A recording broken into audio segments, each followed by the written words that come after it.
Good. Hello everyone. Welcome in this channel. Welcome back. हम previous video में हमने सेविटी और प्रायोरिटी पढ़ी थी और डिफरेंट लाइफ साइकिल के बारे में पूरा हमने पढ़ा था कि क्या होती हैं इसके कॉम्बिनेशंस के बारे में भी पढ़ा था और इसके डिफरेंट लाइफ साइकिल के बारे में रिजेक्ट डुप्लीकेट क्यों होता है कैसे होता है सारा केसेस हमने यहाँ कल इससे प्रीवियस वीडियो में हमने पढ़ लिया था। आज हमारा एक नया टॉपिक स्टार्ट होगा। इसका नाम है software test life cycle. Most important पूछा ही जाता है कि what is the difference between HDLC and HTLC। ये HTLC बोला जाता है सॉफ्टवेयर टेस्ट लाइफ साइकिल। तो हम पहले डायग्राम की ओर बढ़ते हैं। मैंने डायग्राम बनाया है। तो हम पहले इसमें हमारे इतने स्टेजेस होते हैं। पहला होता है system study, prepare test plan, write test cases, prepare testability matrix, test execution, defect tracking, prepare test execution report and retrospective meeting. ये हमारे 1 2 3 4 5 6 7 8 स्टेजेस ऐसे होते हैं। आपके बारे में जब भी पूछा जाए व्हाट इज HTLC तो आपको ये बताना है कि they are 7 stages, they are 8 stages. Sorry 1 2 3 4 5 6 7 8, हाँ they are 8 stages. System study, prepare test plan, write test cases, prepare testability matrix, test execution, defect tracking, test execution report and retrospective meeting. आप इस video को pause करके इस diagram को बना लीजिए। आगे हम सारे स्टेजेस में डिटेल में बात करेंगे। और अब जानते हैं कि HTLC होता क्या। It is step by step या standard procedure to test the software. एक सॉफ्टवेयर को टेस्ट करने के लिए क्या क्या स्टैंडर्ड प्रोसीजर और स्टेप्स होते हैं वो इसमें है। अब जैसे स्टेजेस में हम आ जाते हैं। पहला आता हमारा, हमने पढ़ा था यहाँ पर सिस्टम स्टडी। सिस्टम स्टडी है क्या हम जानते हैं। It means here we read the requirement, understand the requirement, and we have any doubt regarding the requirement, then we have communicate it with the testing team, development team, and BA team also customer। यहाँ पे इस state पे क्या होता है हमारा, हम requirement को रीड करते हैं, रिक्वायरमेंट को अंडरस्टैंड करते हैं कि हमने जो एप्लीकेशन या हमें जो प्रोजेक्ट मिला है उसमें क्या है, क्या रिक्वायरमेंट है, क्या रिक्वायरमेंट की अंडरस्टैंडिंग है। यदि कोई रिक्वायरमेंट से डाउट है तो हम तुरंत टेस्टिंग टीम या किसी से भी हम कोई भी टीम से हमें डाउट रहता है। ये डेवलपमेंट टीम से होता है, BA से होता है या कस्टमर से ही होता है कि भैया ये बता दे कि यहाँ पर क्लिक करने पर क्या होगा, इस पेज को ओपन करने के बाद कौन सा पेज खुलेगा। ऐसे हमारे डाउट्स आते तो हम वहीं पर क्लियर कर लेते, जिससे हमारी रिक्वायरमेंट सबको उसी टाइम उसी स्टेज पर सब क्लियर हो जाता है कि हाँ ये हमारी रिक्वायरमेंट है और हमें इस पर ही काम करना है। अब आती है हमारा next stage, prepare test plan हमारा। कि जब हमारी रिक्वायरमेंट क्लियर हो जाती है कि हमें क्या बनाना है, क्या टेस्ट करना है, क्या चीज़ें करना है, तो हम टेस्ट प्लान प्रिपेयर करते हैं। टेस्ट प्लान क्या है? Test plan is a document that drive all the future testing activity. This place we way we decide. एक ऐसा डॉक्यूमेंट है जहाँ पर हम सारी टेस्टिंग एक्टिविटी करते हैं, लिखते हैं कि हमने हमें आगे क्या क्या एक्टिविटी टेस्ट प्लान में करना है। एक ऐसा डॉक्यूमेंट होता है टेस्ट प्लान जो आगे टेस्टिंग में क्या क्या एक्टिविटी हमें फ्यूचर में करना है वो हम सब लिखते हैं कि हमने क्या क्या है इसमें क्या क्या हम डिसाइड करते हैं। हमने यहाँ लिखा how many engineers are required to complete the testing. इस टेस्टिंग को कंप्लीट करने में कितने इंजीनियर्स चाहिए। What each engineer should do in each stage of testing. क्या हर इंजीनियर हर स्टेज ऑफ टेस्टिंग में क्या करेगा, हम ये लिखते हैं कि ये हमने बोल दिया कि हमें 6 10 इंजीनियर चाहिए तो हर एक इंजीनियर हर स्टेज पे क्या क्या काम करेगा। ये कुछ और काम करेगा, ये कुछ और काम करेगा, ये रिग्रेशन करेगा, ये यूनिट टेस्टिंग करेगा, ये डिज़ाइन की टेस्टिंग करेगा। तो हम ये प्लान करते हैं। What are the type of testing we have conduct in the future. किस टाइप की हम टेस्टिंग करेंगे, हम मैनुअल करेंगे या ऑटोमेशन करेंगे या कौन सी टेस्टिंग हम करेंगे। What are the feature tested, what are not. कौन सा फीचर हमें टेस्टेड करना है, कौन सा नहीं करना है, ये हम डिसाइड करते हैं। What should the testing approach, क्या टेस्टिंग अप्रोच रहेगी, कि हम क्या अप्रोच रखेंगे। ये सब चीज़ें हम प्रिपेयर करते हैं पूरे टेस्ट प्लान में कि कितने इंजीनियर है, हर इंजीनियर कितना लगेगा, किस टाइप की टेस्टिंग होनी है, क्या फीचर टेस्टेड करना, क्या नहीं करना है, ये सब चीज़ें, क्या अप्रोचेस रहेंगे। तो ये सब हम डिसाइड करते हैं। जब हमारा टेस्ट प्लान रेडी हो जाता है कि हाँ हमने 10 इंजीनियर हैं, एक इंजीनियर ये यूनिट टेस्टिंग करेगा, ये रिग्रेशन ये करेगा, सबका स्टेज बढ़ चुका। किस टाइप की टेस्टिंग, मैनुअल टेस्टिंग करनी है, क्या फीचर हमें लॉगिंग करना, साइन अप करना, बस ये इसमें करना है इतना, और क्या टेस्टिंग अप्रोच है, ये सब हमारा जब डिसाइड हो जाता है तो हमारा नेक्स्ट स्टेज आता है राइटिंग द टेस्ट केसेस। जब planning, once planning is done, start working on the test case. मैंने जब भी बोला कि जैसे ही हमारी प्लानिंग डन होती है तो हम टेस्ट केसेस में लिखते हैं। उसमें क्या क्या एक्टिविटी सेक्शंस आते हैं, पहले हम सिस्टम स्टडी, मतलब कि हम पहले रिक्वायरमेंट को समझते हैं कि क्या लिखना चाहिए। Identify the maximum possible scenario, क्या सिनारियो, कितने लॉगिन है हमारा तो उसमें कितने सिनारियोज आ सकते हैं, यूज़र क्या क्या कर सकता है, क्या नहीं कर सकता है, वो सारे मैक्सिमम पॉसिबल सिनारियो निकालते हैं। टेस्ट केसेस हम लिखते हैं कि हाँ, positive test cases, negative test cases, ये सारे हम लिख लेते हैं। फिर उसके बाद हम टेस्ट केसेस को रिव्यू में देते हैं अपने लीड को।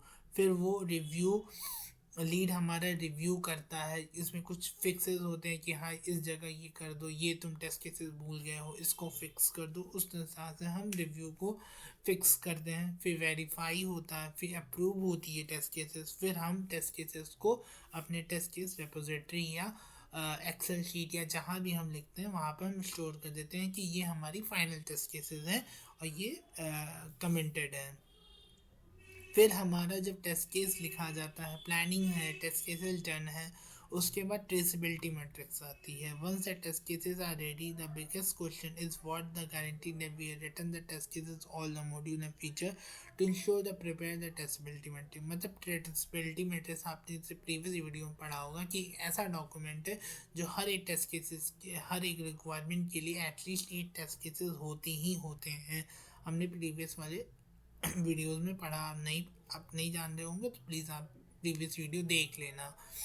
तो इसमें क्या होता है कि हमने टेस्ट केसेस तो लिख दिए, लेकिन क्या गारंटी है कि हमसे कोई टेस्ट केसेस नहीं होंगे, हमने नहीं गारंटी नहीं लिखे होंगे कि एक ना एक ऐसी कोई रिक्वायरमेंट होगी जो हमसे छूट गई होंगी, टेस्ट केसेस होगा छूट गया होगा हर एक रिक्वायरमेंट के लिए।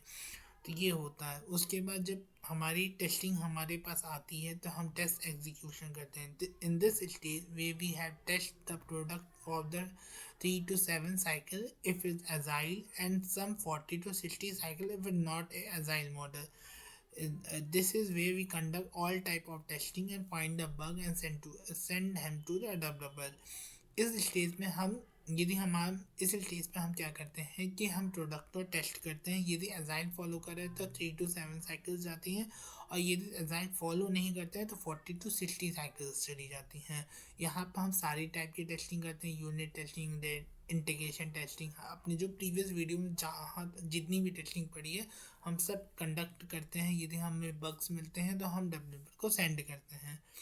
फिर आता हमारा, हम बग्स मिलते हैं, फिर हमारी नेक्स्ट स्टेज आ जाती है bug tracking, defect tracking. We are executing the test case means we are definitely going to catch a lot of bugs. Every bug that we catch should be tracked in organized way या tracking defect tracking tool, example Zira। हमने जो भी bugs पकड़े हैं अब हम उस bugs को एक ऑर्गेनाइज वे में हम उसको पुट ट्रैक करेंगे कि हमने यहाँ, आप लोग यूज़ करते होंगे एक जीरा डिफेक्ट ट्रैकिंग टूल आप यूज़ करते होंगे। उस टूल में आप जाके उसमें आप पुट अपना जीरा लॉक करते हो, अपना बग लॉक करते हो कि हाँ हमको ये लॉगिंग किया, हमने बग फाउंड किया और ब्लैंक स्क्रीन आ गई। तो हमने अपना डिफेक्ट ट्रैकिंग टूल खोला। जैसे एग्जाम्पल अधिकतर लोग ऑर्गेनाइजेशन में जीरा ही यूज़ होता है, लेकिन और भी हमारे डिफेक्ट ट्रैकिंग टूल हैं तो वो अलग अलग है। हमने अपना जीरा खोला, अपने अपना बग डाला कि blank screen display after clicking the login button, और हमने सब कुछ उस पर डाल दिया। ये होता है डिफेक्ट ट्रैकिंग टूल। ठीक, इसमें उसके बाद हमारा आता है test execution report. At the end of every test case we prepare the test execution report. It is a document that cover after हम जब बग को रिपोर्ट कर देते हैं डिफेक्ट ट्रैकिंग टूल में, उसके बाद हम टेस्ट एग्जीक्यूशन रिपोर्ट बनाते हैं। जब हमारा हर एक टेस्ट केसेस एंड हो जाता है तो उस डॉक्यूमेंट में हम ये लिखते हैं कितने टेस्ट केसेस थे, कितने टेस्ट केसेस एग्जीक्यूट हुए, कितने टेस्ट केसेस एग्जीक्यूट नहीं हुए, कितने टेस्ट केसेस पास हुए, कितने फेल हुए, क्या पास परसेंटेज है, क्या फेल परसेंटेज है, ये सब चीज़ें हम यहाँ पे करते हैं इस डॉक्यूमेंट। आफ्टर जब हमारा टेस्ट एग्जीक्यूशन रिपोर्ट डन हो जाता है, तो जब पूरी, अब नेक्स्ट स्टेज हमारी आती है रेट्रोस्पेक्टिव मीटिंग, हमारी लास्ट स्टेज। इसमें क्या होता है, head the entire team, here the entire testing team meet that discuss the list of achievement and mistake. We document all the achievement, mistake, and that document is called retrospective meeting. इसमें क्या होता है कि जब हम अपना test execution report हम done करके भेज देते हैं कि इतने टेस्ट केसेस पास है, इतने फेल हैं, ये पास परसेंटेज फेल है, तो एंड में जब हमारी स्प्रिंट एंड होती है तो एक रेट्रोस्पेक्टिव मीटिंग होती है जिसमें पूरी टीम बैठी रहती है। इसमें ये बताते हैं कि हमने क्या अचीव किया, क्या मिस्टेक्स की, क्या गुड था, क्या बैड था। जो गुड्स चीज़ें होती हैं वो हम फॉरवर्ड करते हैं अगले स्प्रिंट में, जो बैड चीज़ें होती हैं हम उसको देखते हैं कि इसको कैसे हम सुधार सकते हैं, कैसी मिस्टेक्स इसको हटा सकते हैं। इसमें होती है रेट्रोस्पेक्टिव मीटिंग। मतलब यही है हमारा HTLC रिपोर्ट, जिसे आप याद रख लो कि पहला सिस्टम स्टडी मतलब रिक्वायरमेंट गैदरिंग होती है, फिर प्रिपेयर टेस्ट प्लान जहां हम टेस्ट प्लान करते हैं कि कितने इंजीनियर्स, कितने किस टाइप की टेस्टिंग चाहिए हमें, क्या फीचर टेस्ट करना है, क्या टेस्टिंग अप्रोच होगा। फिर राइटिंग द टेस्ट केसेस, हम टेस्ट केसेस लिखते हैं जिसमें हम सारे system study, identify the maximum possible scenario, write the test cases, review the fix the review comments, verify the test cases, approve the test cases, and store the test cases. After prepare the testability matrix, फिर test execution हम testing करते हैं, फिर defect trekking हम अपने जो bugs पकड़ते हैं हम उसको लॉक करते हैं अपने डिफेक्ट ट्रैकिंग टूल में। फिर हम टेस्ट एग्जीक्यूशन रिपोर्ट करते हैं, तो हम उसमें बताते हैं कि अब रिपोर्ट प्रिपेयर करने के बाद हम टेस्ट एग्जीक्यूशन रिपोर्ट होती है, लास्ट में रेट्रोस्पेक्टिव मीटिंग। इस वीडियो में इतना ही। हम अगले वीडियो में सबसे मोस्ट इम्पॉर्टेंट टॉपिक स्टार्ट करेंगे, test plan and test cases क्या है इन डिटेल मैनर में। और ओके, थैंक यू।